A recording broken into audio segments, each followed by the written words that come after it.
তাহলে গতকাল আমরা করেছিলাম present, past, future, indefinite, continuous আর পারফেক্ট টেন্সটা। এবার আমি ইনডিফিনাইটের স্ট্রাকচারগুলো তোমাদের বলে দিয়েছিলাম, ঠিক আছে? তো আমি যেটা বলিনি কন্টিনিউয়াস আর পারফেক্টের স্ট্রাকচারটা বলিনি। তাহলে আজকে চলো আমরা কন্টিনিউয়াসের স্ট্রাকচারটা লিখি, পারফেক্টের স্ট্রাকচারটা লিখি। তাহলে কন্টিনিউয়াসকে তুমি তিনটে ভাগে ভাগ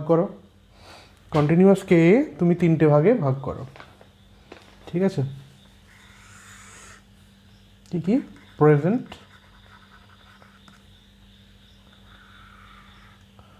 পাস্ট, ফিউচার। ঠিক আছে? কন্টিনিউয়াসকে তুমি তিনটে স্ট্রাকচারে ভাগ করলে।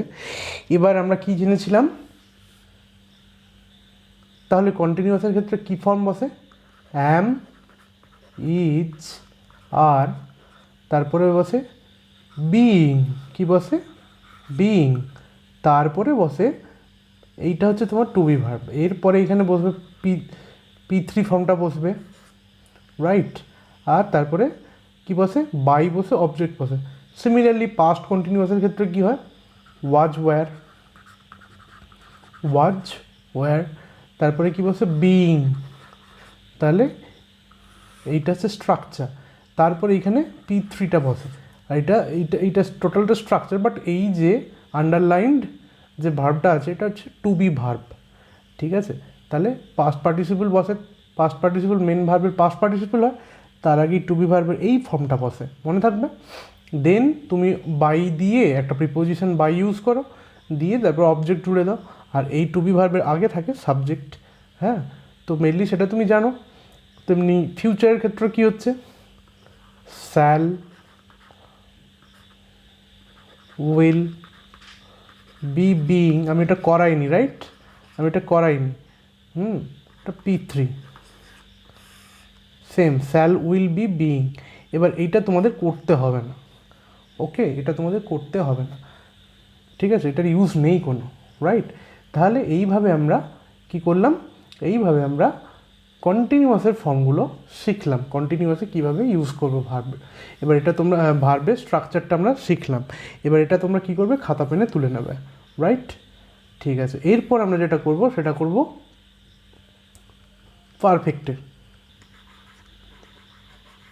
পারফেক্টের ক্ষেত্রে কি হবে?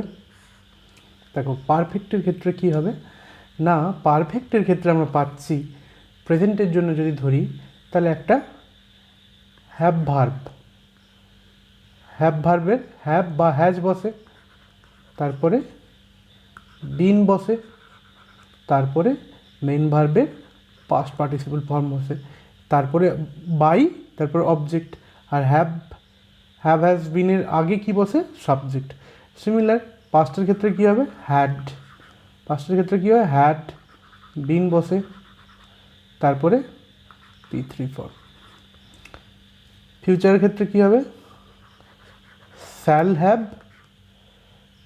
হ্যাভ বা উইল হ্যাভ, তারপরে কি বসে?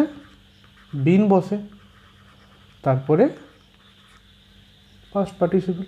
তাহলে এই হচ্ছে তোমার পারফেক্ট টেন্সের structure. Present perfect, past perfect, future perfect, এদের স্ট্রাকচার মনে থাকবে। এইভাবে আমরা করব, রাইট? ঠিক আছে। এরপরে আমরা নতুন টপিকে যাব, ওকে? নতুন টপিক হচ্ছে আমাদের কি না, আমরা তো মোটামুটি শিখে গেছি অ্যাসার্টিভের পুরোটা। এবার কিছু কিছু মানে এক্সেপশনাল ব্যাপার আছে, সেগুলো আমাকে শিখতে হবে। কিছু মানে একটু অ্যাডভান্স লেভেলে যদি যাই, সেরকম আমাদের কিছু শিখতে হবে।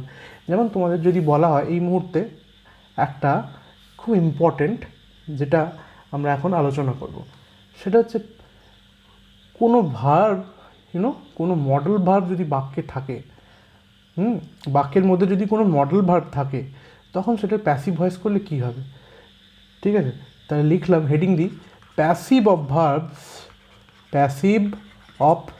Verbs with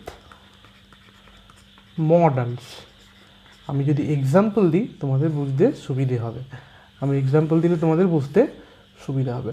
so for a moment take an example. হ্যাঁ, যেমন লিখতে পারি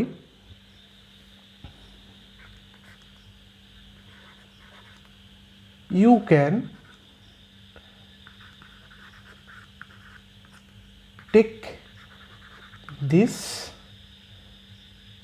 বুক, you can take this book.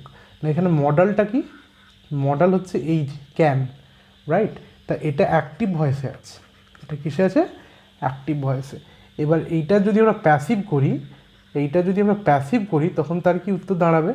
না, এই যে একই রকম দিস বুক, তাহলে অবজেক্টটা সাবজেক্ট করো, আর ইউ, এখানে ইউ হবে, বাই ইউ করে দাও, বাই অ্যাড করে দাও, ঠিক আছে?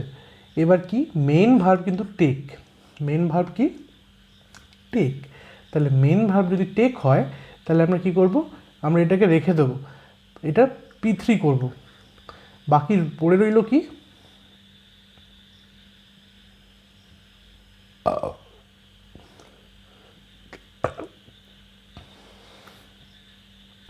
বাকি পড়ে রইল ক্যান। এবার ক্যানকে তাহলে কি করব? এখানে ক্যানকে আমরা ইউজ করে দেবো, ক্যান। এবার কি করলাম? এবার এটা যেহেতু প্রেজেন্টে আছে, এবার ক্যান বসে গেল। এবার একটা বি ভার্ব আমাকে ধার নিতে হচ্ছে, তাহলে ক্যানের পরেই, মডেলের পরে একটা বি ভার্ব বসালাম, ক্যান বি। এবার এই টেক আছে, টেকটা P1 ফর্ম, র ফর্ম, এটার পাস্ট পার্টিসিপল করো তাহলে, পাস্ট পার্টিসিপল হবে টেক, টুক, টেকেন। টেকেন হচ্ছে পাস্ট পার্টিসিপল। তাহলে বাক্যটা কী দাঁড়ালো? This book can be taken by you.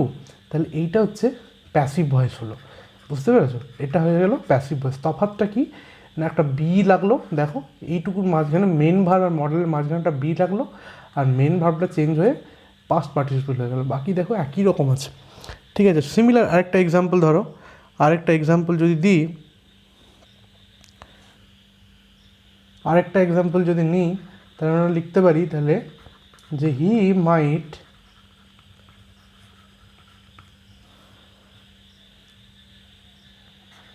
Take my help, he might take my help, সে আমার সাহায্য নিতে পারে। এবার এটা কি হবে? দেখো my help here is the object, he subject, তাহলে ইন্টারচেঞ্জ করো, তাহলে মাই হেল্প, এবার হি, হিম, হি হয়ে গেল হিম, বাই বসাও তার আগে।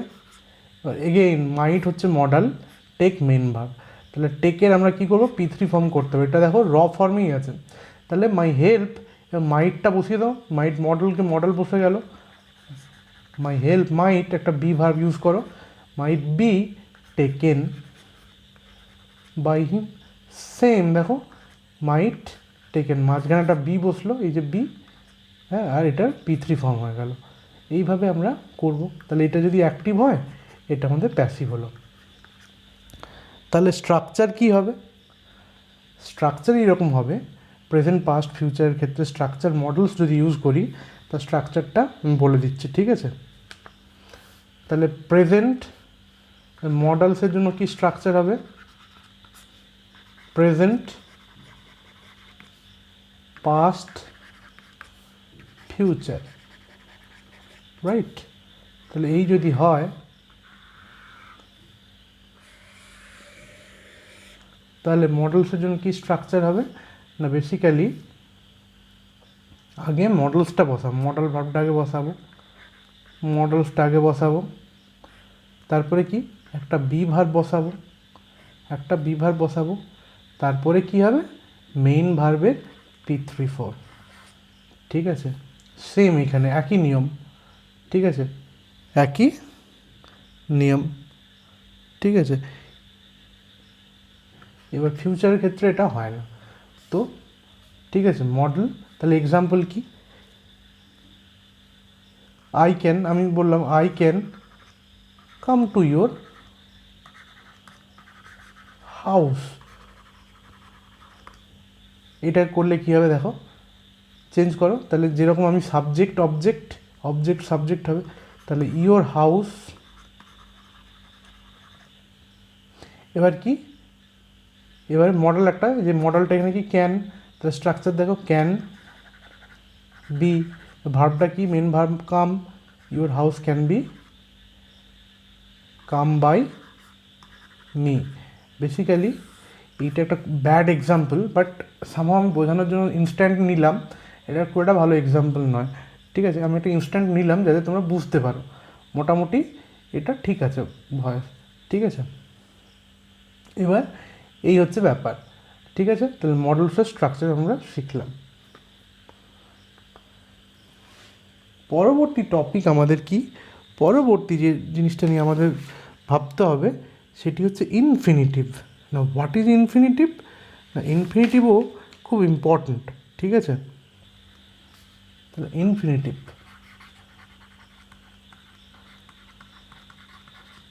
ঠিক আছে। তাহলে প্যাসিভ করবো আমরা, ইনফিনিটিভের প্যাসিভ করবো কীরকমভাবে দেখো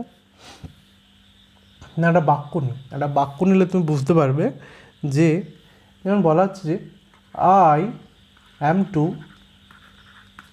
read this book, I am to read this book, এই একটা বাক্য, ঠিক আছে, এই একটা বাক্য।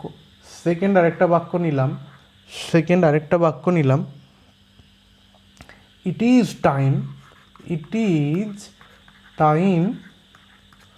Two tell him the truth, it is time to tell him the truth, ঠিক আছে। এটা সেকেন্ড একটা বাক্য নিলাম, দুটোই অ্যাক্টিভ ভয়েসে আছে। এবার কোনটা ইনফিনিটিভ? এই যে টু রিড, টু টেল, এইগুলো ইনফিনিটিভ বোঝাচ্ছে, রাইট। তো এই বাক্যে যখন এইরকম জিনিস থাকবে তখন আমরা বাক্যটাকে চেঞ্জ কীভাবে করব, হ্যাঁ, খুব ইম্পর্টেন্ট, ঠিক আছে। এবার দেখো তাহলে কী হবে, সিমিলার, একই রকম, দিস বুক আই, ইন্টারচেঞ্জ করো, তাহলে দিস বুক, ঠিক আছে, বাই, আয়ের কী হবে, মি, ঠিক আছে। এবার এইটাকে কি করব আমরা, এবার চেঞ্জ করব। এবার প্রথমে কী আছে দেখো, এখানে মনে করি যে টু ইনফিনিটিভ যেটা আছে এইটাকে আমরা মেন ভার্ব হিসাবে ধরবো, মেন ভার্ব হিসাবে ধরবো। তাহলে এখানে কি হবে দেখো না, বেসিক্যালি এটাকে দুটো পার্টে মনে মনে ভাগ করো, ঠিক আছে। তাহলে আগে দেখো অ্যামটা অ্যাকচুয়ালি বি ভার্বের প্রেজেন্ট ফর্ম, যেটা কিন্তু আয়ের পরে বসে, because I is the first person singular number, সেই জন্য আয়ের পরে অ্যাম বসছে। But here this book is the third person singular number, সেই জন্য এখানে অ্যাম বসবে না, কি বসবে, তার পরিবর্তে ইজ বসবে। তো দিস বুক ইজ, এবারে এই যে আমি ভাগ করলাম, হ্যাঁ, এবার রিড আছে, টু আছে, এটা বেসিক্যালি একটা ভার্বের মতো কাজ করে, বাট হেয়ার আমরা এটাকে দুটো ভাগে ভাগ করলাম। এবার দুটো ভাগে যদি টুটাকে সরিয়ে দিলাম, রিডটা যদি থাকে তাহলে আমার র ফর্মটা কি রিড, হ্যাঁ, রিডের P1 ফর্ম, এটা তো P1 ফর্মই আছে, তাহলে এটাকে আমাকে P3 করতে হবে, পাস্ট পার্টিসিপল করতে হবে। অ্যাজ নিয়ম জানি কি আমাদের পাস্ট পার্টিসিপল সবসময় ইউজ করতে হবে, হ্যাঁ, যখন আমরা প্যাসিভ করবো মেন ভার্বের পাস্ট পার্টিসিপল ইউজ করতে হবে। তাহলে এইটাকে আগে লিখে দিই, তাহলে রেড, ঠিক আছে, রেড হলো। এবার বাকি পড়ে রইল টু, এই টু, এটাকে আমরা কীভাবে ইউজ করব না, টু বি, কী করবো, একটা বি ভার্ব ধার করবো, টু এর পরে যেটা ইউজ করব। তাহলে কি, this book is to be read by me, ঠিক আছে। তারপরে দেখো আরেকটা, ওই যে নিচেরটা আছে, তো নিচেরটা কি হবে এটা, তাহলে না, এটা যদি চেঞ্জ করি তাহলে হবে কি, দেখো বলছে it is time to tell him the truth, এটা খুব ইম্পর্ট্যান্ট একটা সেন্টেন্স। দেখো এইখানে বাক্যটা দেখো খুব ইম্পর্ট্যান্ট। এবার এইখানে it is time for someone to tell him the truth. এবার ইট ইজ টাইম, এখানে ফর সামওয়ান কথাটা উজ্জ্ব আছে, someone, it is time for someone to tell him the truth. তাহলে কি হবে, তাহলে এই ক্ষেত্রে ভয়েস চেঞ্জ করলে হবে এটা, তাহলে ইট ইজ টাইম, এটা এখানেই থেকে যাবে, হ্যাঁ। এবার কী হবে, তাহলে ইট is time for the truth. মনে রাখবে এটা সাবজেক্ট, অ্যাকচুয়ালি এটা সাবজেক্ট, এটা অবজেক্ট। তাহলে ইট ইজ টাইম ফর, বাকি এটা পুরো রয়ে গেল, ইট is time for the truth, it is time for the truth. তারপরে এটা চেঞ্জ হবে। এবার হিমটা ফেলে রাখো। ট্রুথ। এবার কি, এই যে টু টেল আছে, তাহলে to be told to him. এবার যেহেতু সামওয়ান উজ্জ, সেই জন্য এটা লিখবো না, বাই সামওয়ান কথাটা লেখার দরকার নেই এই জন্যে, ঠিক আছে। তাহলে ইট is time for the truth two be told to হিম, মাথায় রাখবে, এটা খুব ইম্পর্ট্যান্ট একটা সেন্টেন্স, অনেকবার পরীক্ষায় আসে, ঠিক আছে। ওকে, আরেকটা এক্সাম্পল দিই, আর একটু ক্লিয়ার হয়ে যাবে তোমাদের, ঠিক আছে। তাহলে আরেকটা এক্সাম্পল একটু সহজ করে দিই। হ্যাঁ, বলছে I have to do the work, I have to do the work. এটা সহজ করে দিলে কি হবে, দ্য ওয়ার্ক, এসো এখানে দ্য ওয়ার্ক। এবার আয়ের পরে হ্যাভ বসেছিল, রাইট, আয়ের পরে হ্যাভ বসেছিল, কিন্তু দ্য ওয়ার্কের পরে কী বসবে, হ্যাজ বসবে, হ্যাভ ভার্ব তো এটা, তাহলে হ্যাজ হবে দ্য ওয়ার্ক। এবার টু ডু আছে, এবার টু এর পরে টু বসিয়ে দাও, একটা বি লাগাও, টু বি ডু, ডু এর পাস্ট ফর্ম করে, পাস্ট পার্টিসিপল ফর্ম করে দাও, ডুটা মেন ভার্ব, তাহলে the work has to be done by me. এই যে এইভাবে আমরা করব। তাহলে এটা স্ট্রাকচার কী হচ্ছে দেখো, স্ট্রাকচার এইরকম হবে না, অ্যাক্টিভে যদি টু ডু থাকে, অ্যাক্টিভে যদি টু ডু থাকে বা টু অন্য কোনো ভার্ব, ডু মানে এখানে ডুটা মেন ভার্বকে রিপ্রেজেন্ট করছে, ঠিক আছে, ঠিক আছে। তাহলে বা আমি আর একটু ভালো করে যদি লিখি টু প্লাস কোনো মেন ভার্ব থাকে, ঠিক আছে, অ্যাক্টিভে, তাহলে প্যাসিভে কী হবে, প্যাসিভে সেটা হয়ে যাবে টু বি, ঠিক আছে। আর মেন ভার্বের কোন ফর্ম হবে, P3 ফর্ম হবে। আর আমরা কি জানি, টু এর পরে মেন ভার্বের P1 ফর্মটা বসে, তাহলে এটা P3 হয়ে যাবে, ঠিক আছে। তাহলে মনে থাকবে এইটা হচ্ছে স্ট্রাকচার, তাহলে মাথায় রেখো, ঠিক আছে। তাহলে এইভাবেই আমরা ইনফিনিটিভের সেন্টেন্স করব, রাইট। ওকে, এরপরে আমরা কি শিখব, এরপরে আমাদের শিখতে হবে খুব ইম্পর্ট্যান্ট আর একটা topic, verb with two objects, verb with two objects or written objects, verb with two objects or written objects। তাহলে এইটা স্যার কীরকম, যে verb with two objects or written objects, না বলা হচ্ছে যখন কোনো অ্যাক্টিভ ভয়েসের প্যাসিভ ভয়েস করব, ঠিক আছে। এবার অ্যাক্টিভ ভয়েসে যদি এমন হয় যে দুটো অবজেক্ট আছে, দুটো অবজেক্টকে যদি আমরা এবার প্যাসিভ করতে যাই, তখন দুটোকে আর করা যাবে না, যে কোনো একটাকে করব আর একটাকে রিটেন করে দেবো, আর একটাকে রিটেন করে দেবো। তাহলে verb with two objects with retained object, হ্যাঁ, তাহলে একটা রিটেন অবজেক্ট করে দেবো। কীরকম, এক্সাম্পল দিই, I gave her A watch, ঠিক আছে। এবার এই বাক্যটাতে তুমি দেখো, এইখানে হার একটা অবজেক্ট আর ওয়াচ একটা অবজেক্ট, তাহলে দুটো অবজেক্ট যখন আছে তখন একটারই আমরা চেঞ্জ করব, আইদার এটার করব বা এটাকে আমরা সাবজেক্ট হিসাবে প্যাসিভ ইউজ করব, অন্যটাকে অবজেক্ট হিসাবেই রিটেন করে দেবো। এক্সাম্পল যদি চেঞ্জ করি, তাহলে অ্যাক্টিভে আছে, তাহলে কি হচ্ছে, I gave her A watch, তাহলে এইটাকে আগে চেঞ্জ করি, তাহলে কি হবে, সি, এবারে কি হবে, আইটাকে চেঞ্জ করো, বাই মি হয়ে গেল, তাহলে সি, আবার গেভ মানে পাস্ট ফর্মে আছে, তাহলে সি ওয়াজ গিভেন, এই যে এ ওয়াজ, এইটা অবজেক্টে ছিল, এই অবজেক্টেই থেকে গেল, রিটেন করে রেখে দিলাম, she was given a watch by me. অনুরূপে আরেকটা করা যায়, কি না, এবার ধরো এইটাকে আমরা সাবজেক্ট বানাবো, তাহলে এ ওয়াচ ওয়াজ গিভেন, এবার কি টু হার, এই যে হার এটাকে অবজেক্ট হিসেবে রিটেন করে রেখে দিয়েছিলাম, a watch was given to her by me. তাহলে এইভাবে আমরা দেখো একটা পার্টকে আমরা রিটেন করে রেখে দিই যখন আরেকটাকে সাবজেক্ট বানাই অবজেক্ট থেকে, ঠিক আছে, তখন সেইটাকে বলা হয় verb with two objects with one retained object, ঠিক আছে, এইভাবে আমরা করব, ঠিক আছে, মনে থাকবে। বাট দেয়ার আর সাম এক্সেপশানস, ঠিক আছে, দেয়ার আর সাম এক্সেপশানস। কী এক্সেপশানস দেখো, ঠিক আছে, কী এক্সেপশানস খুব মন দিয়ে দেখো, ঠিক আছে। এবার ধরো এই এক্সাম্পলটা, দে মেড হিম কিং,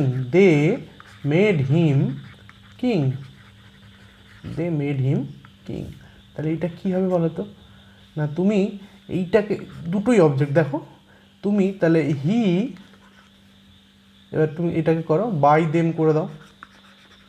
করে দাও, তাহলে কী হবে? হি মেড আছে, পাস্টে আছে, তাহলে হি ওয়াজ মেড, কিংটাকে তুমি রিটেন করে রেখে দিয়েছিলে, he was made king by them. তাহলে এতক্ষণ পর্যন্ত কিন্তু ঠিকই আছে, তুমি একটাকে কি ইউজ করলে, হিমটাকে হি করলে, কিংটাকে রিটেন করে রেখে দিয়েছিলে অবজেক্ট হিসেবে, ঠিক আছে এটা। বাট উল্টোটা দেখো, আমি কিন্তু এইখানে সাপোজ ধরো আমি হিমটাকে অবজেক্ট করতে চাই না, আমি কিংটাকে অবজেক্ট করতে চাই, তাহলে কী হচ্ছে দেখো, king was made to him by them, পুরো মানেই বদলে যাচ্ছে। তাহলে এইটাকে আমরা রিটেন করে রেখেছিলাম, কিন্তু আমার কি হলো, পুরো অর্থ চেঞ্জ হয়ে গেল। সেক্ষেত্রে এই রকম জাতীয় সেন্টেন্সেসের ক্ষেত্রে, ঠিক আছে, আমরা কিন্তু ওই যে ভার্ব উইথ টু অবজেক্টস, দুটো অবজেক্ট থাকলে উইথ ওয়ান রিটেন অবজেক্ট করে রাখতে পারি না। সেই জন্য এই পার্টিকুলার তোমার সেন্টেন্সে যখন এই রকম টাইপের অবজেক্ট থাকে, তখন সেই অবজেক্টকে বলবো আমরা কি, ফ্যাক্টিটিভ অবজেক্ট। কী বলবো? Factitive object. মনে রাখবে, ফ্যাক্টিটিভ অবজেক্ট থাকলে কি হয়, সেটার কিন্তু চেঞ্জ করা যায় না, ঠিক আছে, মনে থাকে যেন। ওকে, তাহলে এই হচ্ছে ব্যাপার। তেমনি আরেকটা এক্সাম্পল তোমাকে দিতে পারি, যেমন people made him president,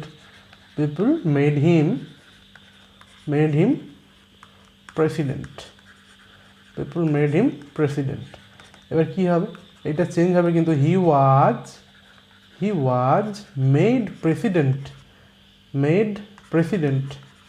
by people, কিন্তু উল্টোটা হবে না, হ্যাঁ, president was made to him by people, হ্যাঁ, এটা হবে না, ঠিক আছে, এটা হবে না। তাহলে this is called the factitive object, ঠিক আছে, যেখানে ফ্যাক্ট একটা প্রকাশ হচ্ছে, ফ্যাক্টিটিভ মানে ফ্যাক্ট, একটা ফ্যাক্ট আর একটা ব্যক্তিকে বোঝানো হচ্ছে, তো এই ক্ষেত্রে হয় না। ক্লিয়ার?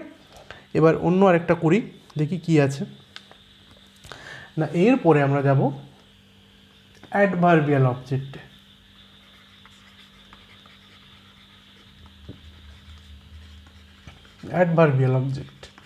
তাহলে হোয়াট ইজ অ্যাডভার্বিয়াল অবজেক্ট? না লিখলাম হি slept for couple of hours, he slept for couple of hours, ঠিক আছে।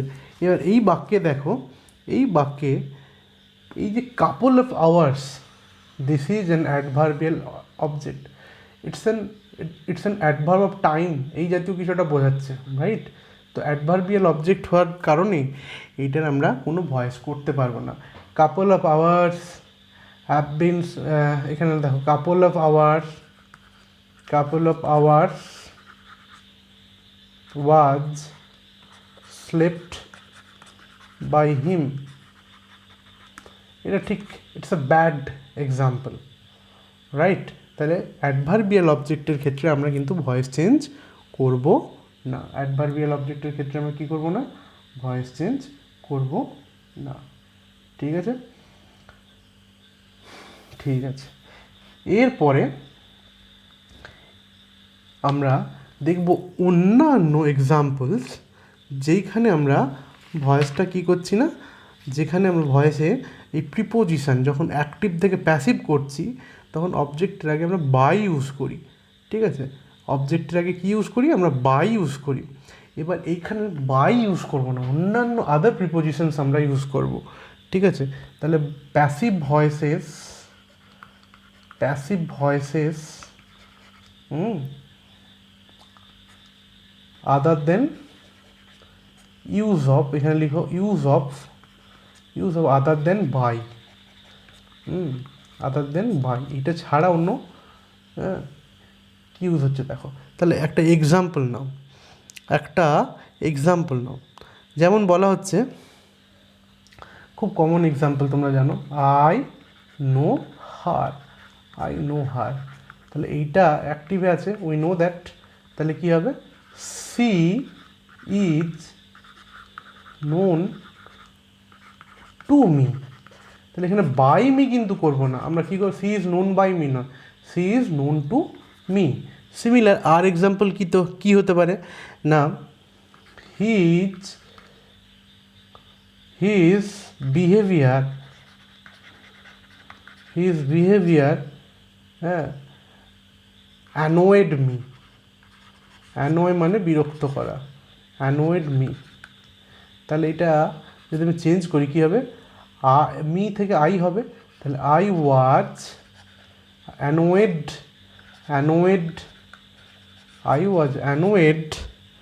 অ্যাট হিজ বিহেভিয়ার, এটা বিহেভিয়ারের থেকেও ভালো হবে কন্ডাক্ট যদি লিখি, his conduct, annoyed at his conduct, বিহেভিয়ারটা বাদ দাও, লেখো হিজ কন্ডাক্ট অ্যানোয়েড মি, তাহলে I was annoyed at his conduct, মনে থাকবে। ঠিক আছে, আর এক্সাম্পল দিতে হবে, আরেকটা এক্সাম্পল দিয়ে দিচ্ছি। ঠিক আছে, দ্য নিউজ মে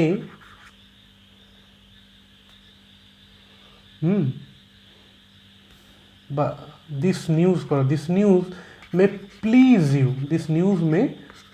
ইউ, ঠিক আছে, এটা অ্যাক্টিভে আছে, এবার চেঞ্জ করো, তাহলে কী হবে, তাহলে ইউ মে বি প্লিজড, তাহলে প্লিজড আছে ভার্ব, এখানে মুগ্ধ হওয়া, you may be pleased with this news, by this news না, উইথ দিস নিউজ। ঠিক আছে, উইথ দিস নিউজ, তাহলে এখানে বাইয়ের বদলে কী বসলো, উইথ বসলো, তাহলে এটা মনে রাখবে। ঠিক আছে, এই হচ্ছে ব্যাপার। ওকে, তাহলে আপাতত এটাই থাক। তাহলে নেক্সট আমাদের লেকচারে আমরা কী করব না, আমাদের লেকচারে আমরা করব ইন্টারোগেটিভ, লিখে দিই, হ্যাঁ, ইন্টারোগেটিভ সেন্টেন্সের ভয়েস চেঞ্জ। ঠিক আছে, ইম্পারেটিভ সেন্টেন্সের ভয়েস চেঞ্জ, ইম্পারেটিভের ভয়েস চেঞ্জ। ঠিক আছে, তারপরে কি করব, তারপরে করব অপটেটিভের ভয়েস চেঞ্জ, তারপরে আর কি করব, কমপ্লেক্স সেন্টেন্সের ক্ষেত্রে ভয়েস কীরকম হয়, কমপ্লেক্স সেন্টেন্স। ঠিক আছে, কমপ্লেক্স সেন্টেন্সের ক্ষেত্রে কীভাবে ভয়েস হয়। ঠিক আছে, তারপর ইনট্রানজিটিভ ভার্বকে কখনো কখনো কীভাবে প্যাসিভ করা যায়, প্যাসিভ ভয়েসে ইনট্রানজিটিভ ভার্বকে কখনো কখনো কীভাবে আমরা প্যাসিভ ভয়েসে রূপান্তরিত করতে পারি, এক্সেপশন হলেও করতে পারি। ঠিক আছে, তারপরে আর কি করা যেতে পারে, কোয়াসি প্যাসিভ ভয়েস শিখবো আমরা, কোয়াসি প্যাসিভ ভয়েস।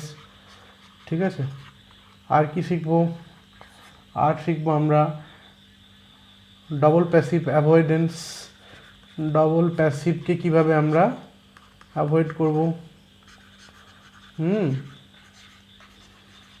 কীভাবে আমরা অ্যাভয়েড করব, how double passive should be avoided. ঠিক আছে, আচ্ছা, এরপরে কী শিখব, ঠিক আছে, আর when to use passive voice, তাহলে এইগুলো আমরা নেক্সট ভিডিওতে শিখলে আমাদের টোটাল ভয়েসটা কমপ্লিট হয়ে যাবে। আজকের মতো থাক এতটাই।